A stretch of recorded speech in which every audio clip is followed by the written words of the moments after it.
It's Santa Claus. And his elf. Be a good little fella now and open the door. Hello everyone, and welcome to my review of the LEGO Home Alone set. Consisting out of 3,955 bricks and retailing for €300 on the LEGO website, though I snatched it from a second-hand retailer for $250, it's truly a one-of-a-kind LEGO set. But is it a good or a bad kind of set? Let's find out. Opening the box, we find 31 Dead Sea Turtles, numbering from 1 to 24, which is quite generous. But how does it build? Well, only one way to find out. The build starts with the iconic van of Harry and Marv. After that, we start with the basement and front porch. Kevin dies because a child is helpless against two adults, and we continue to build the second floor. We finish up the main part of the house with the attic, which is filled with fun Easter eggs also. Of course, we also need the kitchen, and there's a little roof. We also need to build the treehouse from the finale. Oh wait, I almost forgot to decorate the porch. And that is 12 hours condensed into, what, 25 seconds? I always wondered why other reviewers never bothered to show the build progress, and I kinda understand now why. Overall, I rate the building experience an 8 out of 10. The windows were kind of tedious to make and fairly repetitive. I do like the many spare parts though, including a second gun, with the other one being in the house. Meaning you can easily do an alternative storyline where Marv and Harry were a bit more cruel. Now, before we go into the actual build, let's take a look at the minifigures. The set comes with 5 of them. Of course, we have Kevin. Kevin comes dressed in his iconic red sweater he wears during the Defend the House segment of the movie. And wait, beige pants? In the movie, it definitely leans more towards dark green, I would say. At least he got some medium-length legs that can move. Definitely an upgrade from the static, even smaller legs that I grew up with. He also comes with his hair, and as a spare for when he's out and about, he has his grey beanie, which keeps him warm together with his red scarf. Kevin, by the way, is a demon and has 2 faces. Next up, we have Harry, which also has the same funny legs as Kevin, which makes him the same size as Kevin in this universe. Are they both children? Of course not. The only logical explanation is that Harry is a relative of Kevin, maybe even his father that is suspiciously missing from the set. The theory is only reinforced as Harry McAllister also comes with a spare police hat, as he is seen with in the beginning of the movie. What a nice guy, making sure that the family safely leaves the house. Jokes aside, this figure could have definitely benefited from some leg printing, as it looks like he's wearing a jacket, while in reality he is wearing a coat that covers his legs. LEGO has done leg printing for coats many times before, so they should definitely do it here too. A surprising addition for me at least to the set is the scary neighbor, who was surprisingly nice in the movie. His name is Old Man Marley apparently, and he too suffers from wearing a coat, yet having no leg printing. If you ever wondered what Santa Claus looks like without his beard, here you go. Alfred Pennyworth, to your service. Kate McAllister is a demon too. She wears the coat as seen in the movies, alas, looks like a jacket here. Finally, we have Marv, my favorite guy from the movies. I'm a bit confused what he is wearing here. The whole movie he wears a brown coat, which definitely has no stripe pattern. The 3 layers below are correct as seen in the movie, but the coat looks more like a bomber jacket. Definitely also needed leg printing. All in all, the figures are alright, but since this is most likely the only time we will ever get the LEGO Home Alone set, it does disappoint to see that they didn't give the figures the love they deserve. Especially Marv. 6 out of 10. But now, the good part. The actual build. We got a car, a tree, and the main house, which opens as a dollhouse kind of thing. Honestly, that's by far the smartest thing LEGO could have done. It doubles as a playset, with the whole house closing up, yet can be displayed to its fullest extent, meaning you get your full money's worth. Good job, LEGO. Here's a sticker of approval. LEGO loves stickers, right LEGO? Since this whole build is littered with them, which for me, as a vivid sticker hater, does kick the build down a notch. Especially since you get a whopping 37 stickers, and only I think 8 printed pieces? A big shame. And kick me while I'm down, LEGO. Often you have stickers and printed pieces next to each other, as to say, look at how amazing it could have been. Luckily, this is the only big gripe I have with the set. The house from the outside looks pretty accurate to the real thing, if you ignore the 2 outer parts of the building. LEGO obviously had to make the set somewhat affordable, and to achieve that, they had to cut a couple corners. Literally. It doesn't hurt it too bad, but you know, this also meant the inside has to get squeezed down a bit. And especially the backside suffers from this the most. It got it right with the windows, but the kitchen and basement area takes some creative liberty.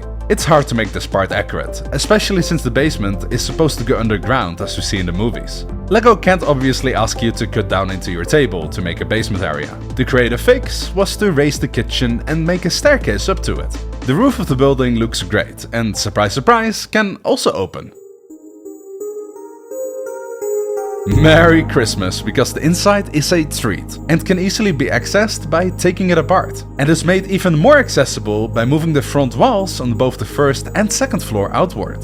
Let's start with the living room. Not only do we find half of our printed pieces, very nice, but also a great amount of Easter eggs. Like, it seems that Kevin was good this year and got himself his own LEGO miniature house from Santa Claus. Right above the gift, we find yet another fun Easter egg. This time a reference to the second movie. If you don't know exactly what the reference is, it's basically the part in the movie where Mr. Duncan gives Kevin the turtle doves from the Christmas tree. It's not the only reference to the second movie, by the way, as when we turn around we find on the wall that opens outwards a painting of the Chrysler building, which is also based in New York and can be seen in the movies. Aside from being a beautifully decorated room with a fireplace and stockings, we can't ignore the elephant in the room. What if I was just a basketball player? This is obviously a reference to that part in the movie where Kevin tries to convince the robbers that the family is home after all. By spinning the outside knob, you rotate the little train, and not only that, even the lamp on the record player in the dining room. An amazing little play feature. Inside the dining room we find a grandfather clock, and unfortunately it's a sticker. We also find the fan for the part where Harry turns into a chicken. It also features a dining table with mac and cheese and these funny but really annoying chairs. I wish there were studs to connect them instead, not only for playability, but also because the moment I try to move the set, I basically always have to repose all the loose parts. The hole in the back is supposed to connect to the kitchen modular section, which is raised because of the basement, hence the steps leading up to it. The kitchen itself is packed with a fridge hiding Kevin's mac and cheese, and aside from that is littered with pizza boxes from Little Nero's. The fridge is a great idea, but it is hard to stuff the parts back in after opening it, and it does look more like a closet with the inside being wooden. We of course have the door where Marv gets shot, and though you can fit his head through, you do have to hold the door to do so. We also have the iconic burner that sets Harry on fire, the TV gig, and the microwave. In the corner of the room we have the... I'm too European for this, but I guess the dirty laundry chute? Either way, it also has a play feature, where you can throw an iron down straight onto Marv's head. Hence the second face print. The basement itself has a lot of details of course, such as the sock. Can't forget about that. There's also the actual demon that appears and never gets elaborated on. This too has an amazing play feature, where pressing it turns it on like in the movie. Poor Kevin.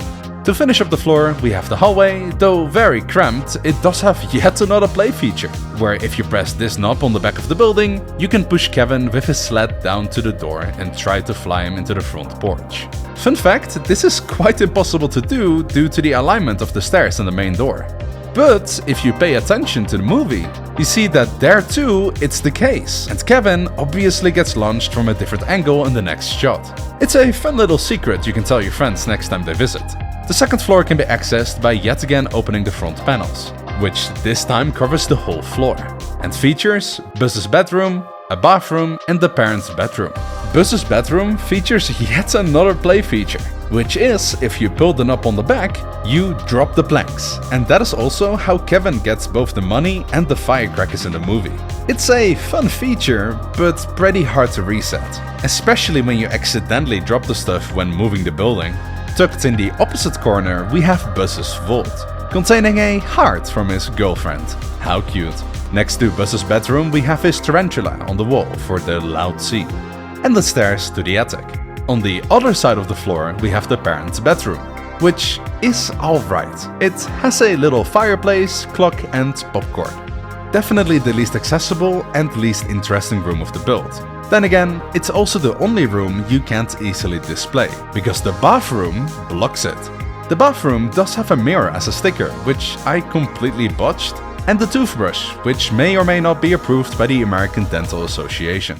Finally, the attic, which is pretty cramped. Out of all the downsizing sections, this floor suffered the most from it, especially since you can't even properly access the ends of the floor. It makes sense why both sides are blocked off with a gumball machine that feels a bit random and a massive cobweb, which makes completely sense to me.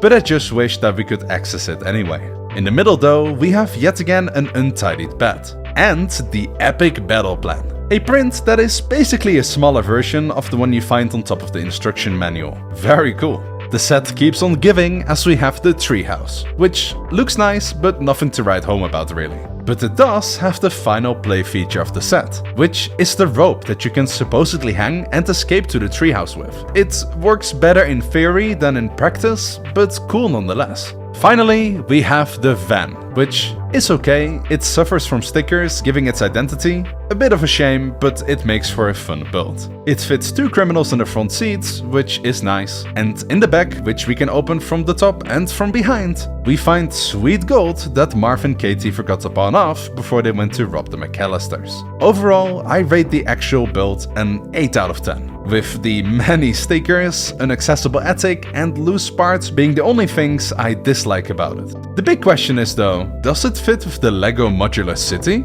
As a modular fan, I have to disappoint you. It does not fit well with it. It misses the connection points, obviously, and it would need some heavy modifications if you do want to make it work. Then still, you gotta ask yourself the question if one building completely covered in snow makes sense in your LEGO world. The van though does fit with it, and I think it's a funny little reference I might keep in here.